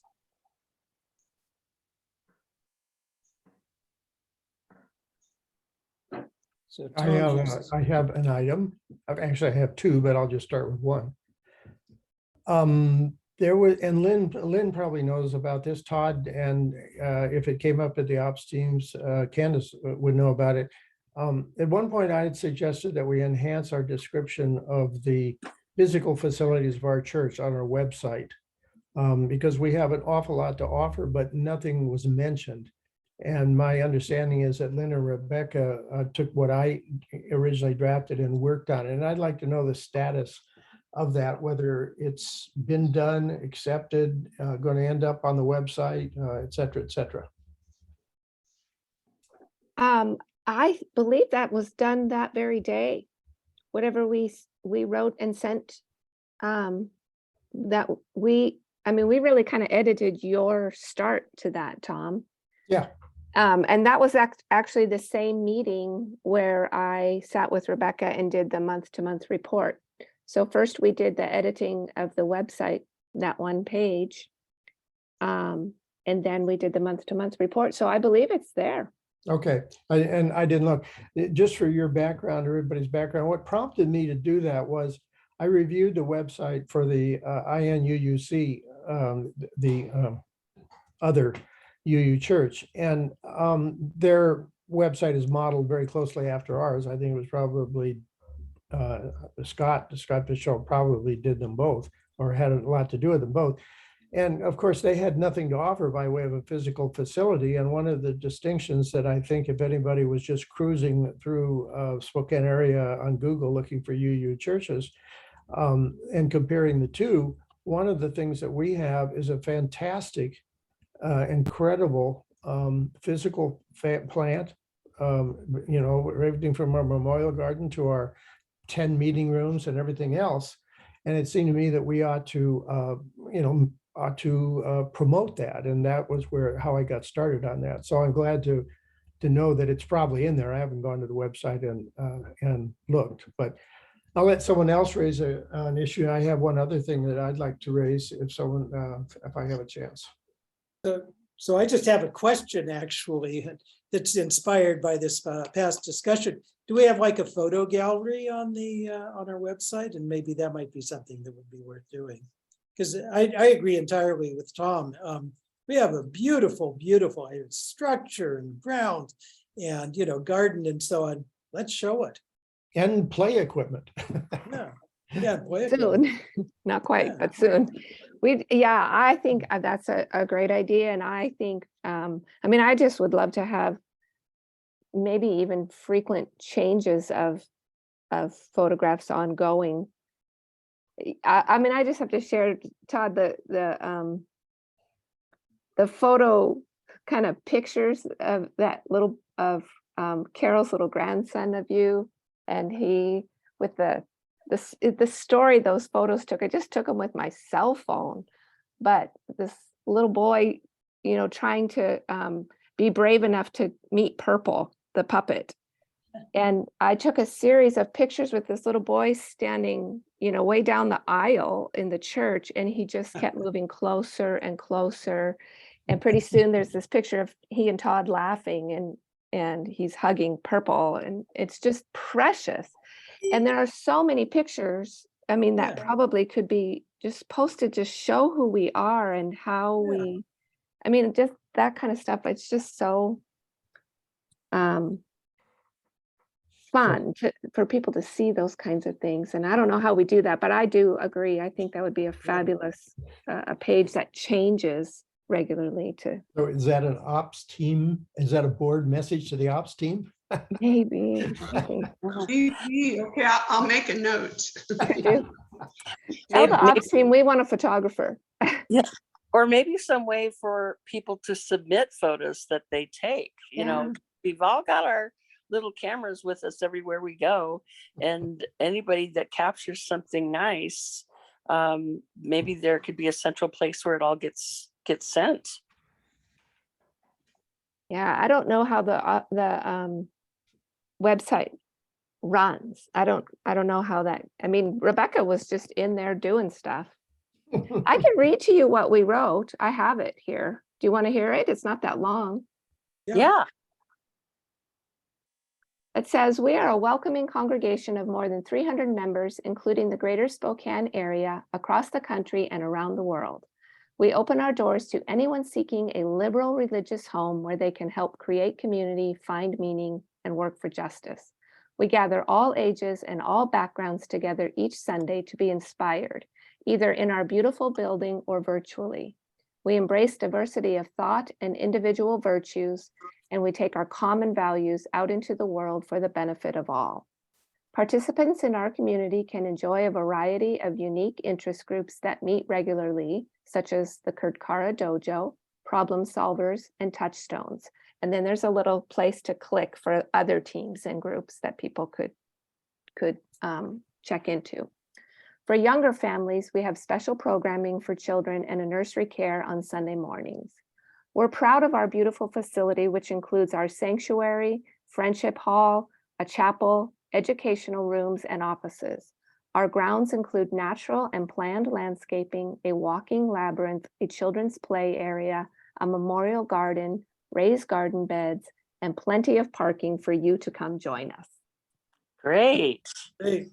Yeah. Fantastic. But we got a good start from Tom Mosier's. He said, let's do this. And then we just kind of took it from there. So thanks, Tom, for your Good start. work. Yeah, that's great.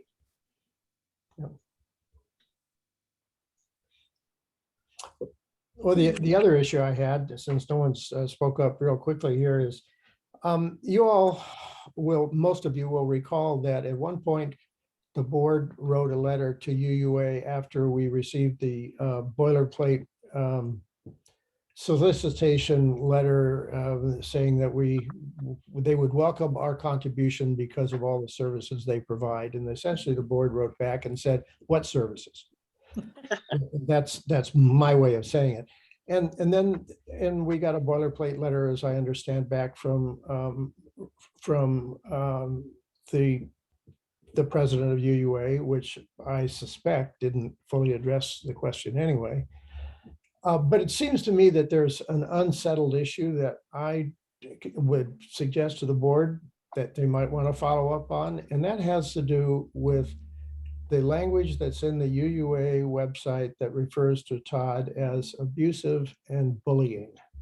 I don't think that we should be standing for that and should let that stand without being challenged. Of course, it's up to Todd whether he wants to have the board raise that issue, I suppose, but it, frankly, it pisses me off. Yeah. And it seems like this board ought to do something to at least challenge it and make an issue out of it, but I'm not a board member, so I'm just suggesting consideration of that. Yeah, I'm good with it. So that's all I'll say. Yeah, and I'll leave it up to the board to decide what you want to do. But yeah, thank you, Tom. I appreciate you bringing that up. And it's outrageous. It's outrageous. And I wish I could find an attorney that would sue the hell out of them for me for that kind of obvious blatant defamation. Yeah. If an individual had said that to any of us, there would be grounds for a suit. I feel absolutely sure, because there's no evidence or to substantiate that. It's simply an unfounded opinion that might have appeared in a text or a Twitter or a tweet, whatever the hell they call them. Where does that language occur? On their website. It's buried, but I mean, it's not hard to find. If you go to the UUA's website and you look in a section, there's a list of other ministers who have been removed from the ministerial fellowship. And it gives their reasons. And Todd's name says that he was removed for being non-cooperative, and then in parentheses, it says abusive and bullying behavior.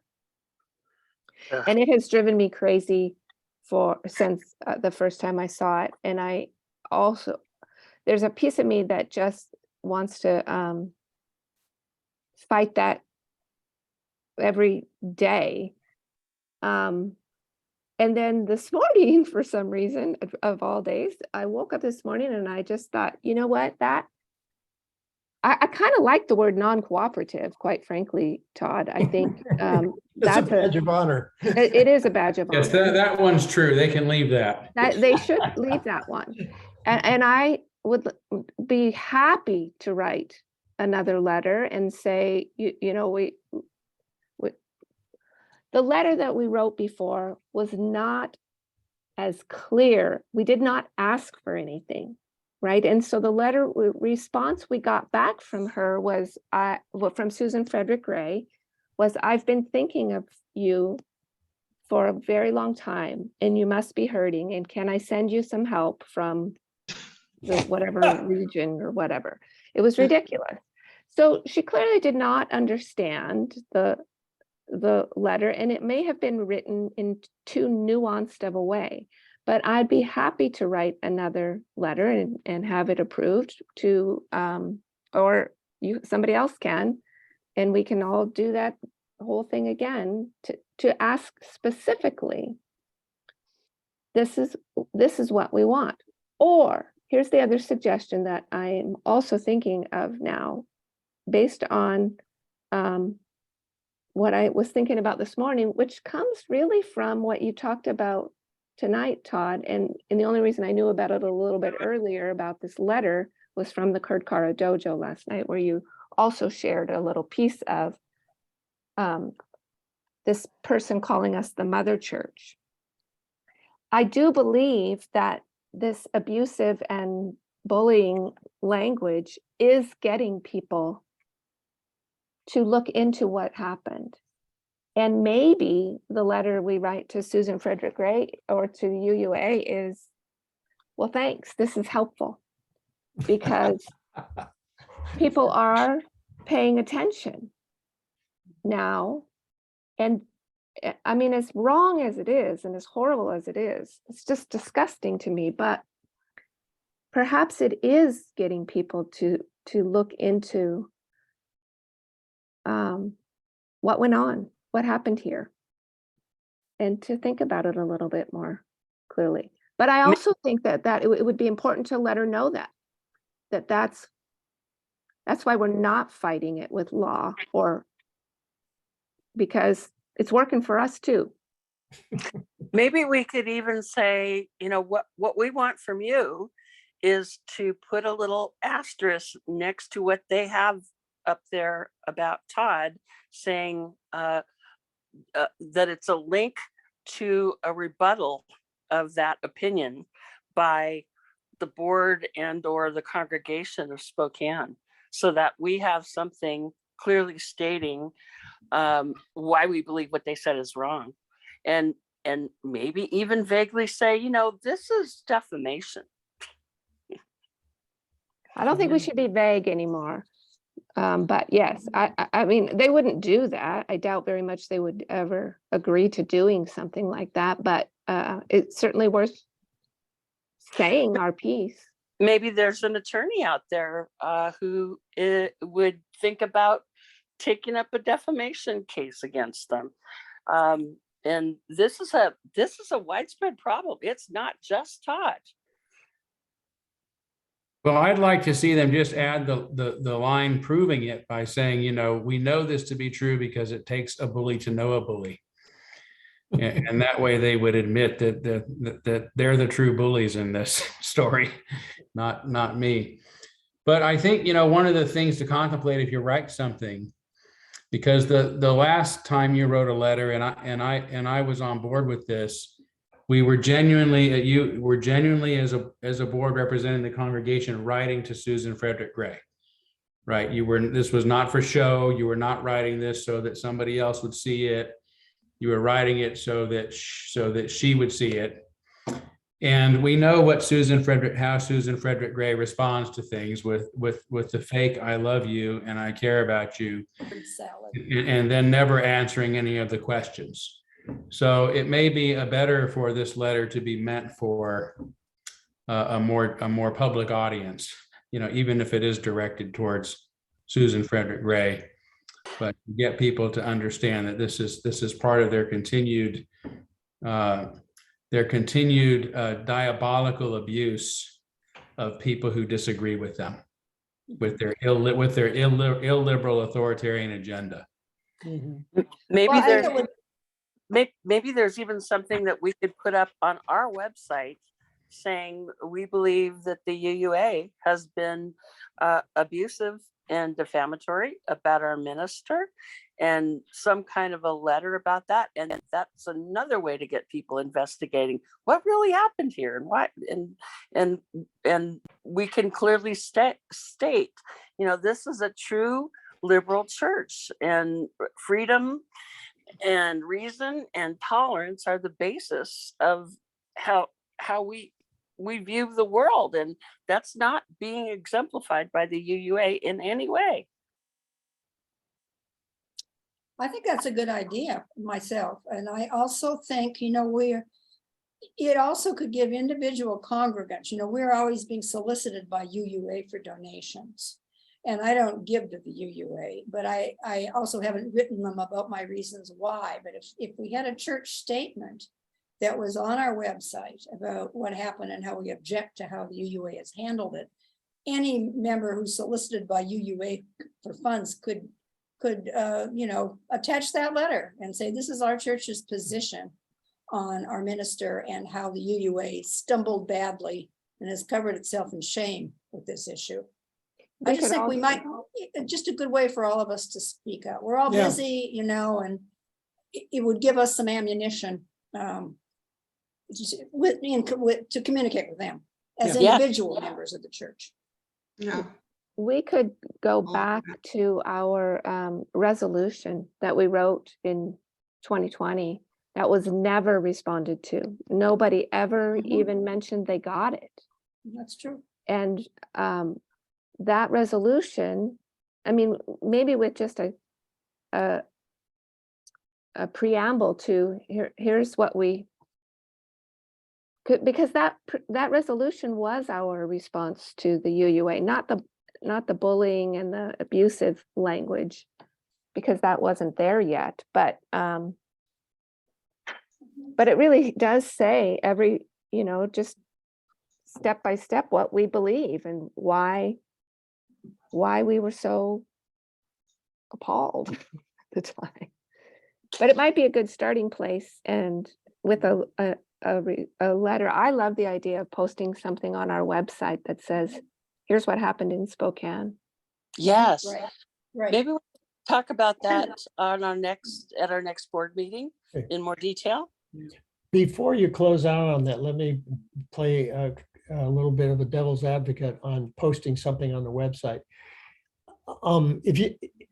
If we assume UUs who are moving to the Spokane area, or anybody looking for a liberal church goes and does a Google on the, looking for UU churches, they come to our website. What kind of an image do we portray if we have some posting that challenges our national organization, even though we are all in favor of doing that? But what does that present any kind of a negative image that we don't want to portray to anybody cruising through our UU website? I think it presents an image of us as being a congregation that stands up for what is right. I'm proud to be part of this. Okay, like I say, I want to be the devil's advocate and throw out that point of view for someone who's unbiased and just looking for a church and then comes across something like that. Maybe they're going to be overwhelmingly positive. Maybe they'd be turned off, and maybe that's the game we play. Yeah. If they're turned off, I think they could go away. We could also I'm sorry, Karen, go ahead. Well, we could also put some context in that statement that other Unitarians from around the country troubled by this trend are joining us, either as members or as frequent visitors to our church. I mean, this is not just 300 disgruntled people in Spokane, Washington. This is part of a larger situation. Yeah. I know we don't want to go on too long here. It's already after 8, but I think Tom makes a good point. We do want to be very careful. If you look at what INUU has done, they've probably done more to harm themselves with the vindictiveness, the vindictive tone in their own history. It just seems like something that has been written out of spite and does not portray them, to me, as a sort of community I would want to be part of. So, it could be that you do a little section on our minister, the heretic, and here's why he's still here, sort of from a positive perspective. But I think if you want to address what the UUA has put on its website, about me in particular, that needs to be addressed to them in some way, either in a more public way by sending it to some of the, the sympathetic groups like the Fifth Principle Project and UMIAC and all those groups, that is, copied to them at least as sort of a public or open letter, or just decide, here, let's give it one more shot and do our due diligence here and send it to the UUA leadership and say, this is outrageous. But maybe those two things need to be separated, or the language of anything put on our website should be, I think Tom is right in pointing out, we want to be careful not to come across as vindictive or angry, and not to say that we can't say something, but I think he's right to caution us not to repeat the same mistake that I feel that the other group, I hesitate to call them UUs because I don't believe they are, but that the other group is making. Good point. Yeah. Yeah, that's a good point. I like the idea of an open communication, and to say in it, this is an open communication, and then circulate it by whatever means, including the list that I have, which is 175 plus. Sure. Well, let's continue that discussion as one element of the next board meeting, and any work you want to do on that, anybody, whether it's Lynn or Karen. I like some of your wording and what you said. Any contributions toward that, I think we could work together to finding a way to be more public about our opinions, because I know when I first joined the church, it was such a mystery to me what was going on behind the scenes, that I just delved into all sorts of research, reading old Facebook book posts by people all over the place, just trying to figure out what the problem was. And actually, that's what got me committed to this church. So I know that there are people like me that have a desire to know what the issues are and to stand up for what they believe is right. And I think we can do that in a way that is not abusive or bullying ourselves. So our next meeting will be October the 26th from 6 to 8. And anybody that has ideas for the agenda, just send them on to me, and we'll do some planning before the next meeting. Can we set that exec team meeting for the agenda? I put it on this agenda. It's October 19th is the Wednesday before. Right. Does that work for people on the exec team? Yes. Yep. You too, Todd? Yeah, that should work. I'll let you know, however, I will not be at the next board meeting. I'll be on my mission trip that week. So, but I can the heretic missionary. Yes, we'll be on the planning meeting. So, okay, sounds good. Very good. Well, thank you all, and we'll conclude at 8:10. Thank you, Catherine. Thanks, Catherine. Thanks, everybody. Bye-bye. Good night, everyone. Oh, I Night. have to change my name here. Good night.